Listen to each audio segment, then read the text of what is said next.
Rapat umum pemegang saham luar biasa PT Garuda Indonesia Persero Tbk menyepakati rencana perusahaan menerbitkan obligasi wajib konversi atau mandatory convertible bond senilai 8,5 triliun rupiah. Surat utang ini akan dikonversi 7 tahun kemudian menjadi kepemilikan saham melalui mekanisme penambahan modal tanpa hak memesan efek terlebih dahulu.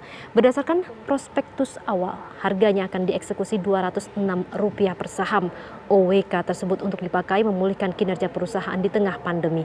Dalam RUU PSLB, Menteri BUMN Erick Thohir juga menunjuk Prasetyo sebagai Direktur Keuangan dan Manajemen Risiko Garuda yang sebelumnya dijabat Fuad Rizal. Sebelumnya di kuartal 3 2020, kerugian Garuda Indonesia mencapai 15 triliun rupiah. Maskapai flag carrier ini hanya membukukan pendapatan 1,14 miliar dolar Amerika atau merosot 67,79% dari periode sama tahun lalu.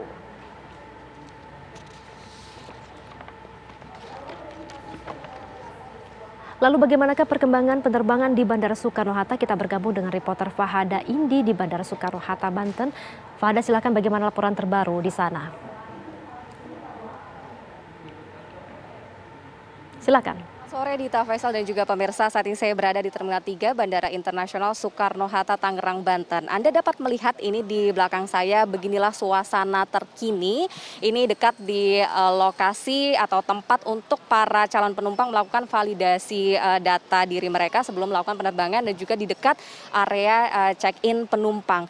Dan bisa kami informasikan berdasarkan data yang kami peroleh, ini untuk bulan November kali ini mengalami peningkatan secara keseluruhan. Memang untuk saat ini terjadi peningkatan atau tren kenaikan penumpang pesawat, dan juga untuk penumpangnya sendiri kalau dibandingkan dengan bulan Oktober yang lalu ini jumlahnya meningkat sebesar 48,73%, sementara untuk penerbangannya sendiri meningkat 28,52%. Nah, untuk mengkonfirmasi mengenai peningkatan itu, saya akan berbincang langsung dengan Eksekutif General Manager dari Bandara Internasional Soekarno-Hatta. Di sini ada Bapak Agus Haryadi. Pak Agus, selamat sore. Bagaimana kabar ini, Pak? Selamat sore Mbak Indi, alhamdulillah saya sehat, baik. Pak, mungkin boleh diberitahu kepada pemirsa TV One ini mengenai tren perkembangan penumpang maupun penerbangan di Bandara Internasional Soekarno-Hatta yang terpantau ini seperti apa, Pak?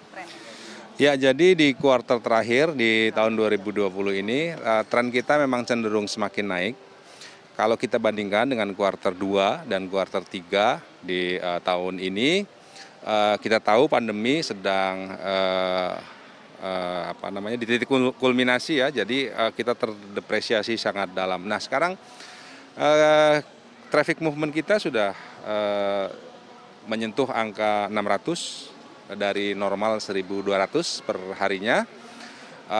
Kalau kita lihat untuk traffic penumpangnya, kita juga sudah dibandingkan dengan periode sebelumnya, bulan sebelumnya ini tumbuh 48%, traffic movement-nya tumbuh kurang lebih 28%. Nah, ini satu indikasi yang bagus, dan prediksi kami seperti tahun-tahun sebelumnya, di kuartal terakhir terutama di bulan November dan Desember, kita akan ketemu event Natal dan Tahun Baru, trennya biasanya naik cukup signifikan. Nah, hal yang paling penting juga bahwa kita ketahui di tanggal 23 Oktober yang lalu, pemerintah Sekju Kementerian Perhubungan sudah meluncurkan program stimulus ya, berupa pembebasan PSC. Ini juga saya kira sangat membantu lesunya penerbangan, sehingga kemudian kita lihat cukup bergairah, Mbak Indi. Tapi untuk pembebasan PSC seperti itu, berarti pengaruhnya terhadap para penumpang atau minat para penumpang ini menggunakan moda transportasi udara pesawat itu sejauh mana, Pak? Ya, jadi kalau kita bandingkan dari data yang ada, sejak program stimulus ini dijalankan, ini memang lumayan sangat membantu. Ini kita bisa lihat dari data-data yang ada. Traffic sebelumnya ini kita di angka 400-an. Nah, penumpang kisarannya di angka 40 ribuan per hari. Sekarang ini sudah menyentuh 60 ribu, itu angka thresholdnya ya. Kemudian traffic movement-nya sudah di angka rata-rata di atas 600, minimum 600. Jadi ini kami berterima kasih kepada pemerintah, upaya untuk menggairahkan sektor penerbangan, alhamdulillah cukup berhasil. Dan kemudian memang ditambah di akhir tahun ini kita amati biasanya di kuarter 3 ini calon pengguna jasa menahan diri. Nah, sekarang waktunya kalau bahasa kita mereka ngegas untuk terbang di akhir November sampai Desember, sampai nanti di pertengahan Januari. Trennya masih naik. Terima kasih atas informasinya Pak Agus Haryadi, selamat melanjutkan tugas kembali. Dan pemirsa, memang ada beberapa tujuan ini yang menjadi favorit dari para penumpang untuk menggunakan pesawat. Di antaranya untuk yang domestik sendiri adalah Makassar. Selama bulan November ini ada lebih dari 109.000 orang penumpang yang menuju ke tujuan tersebut.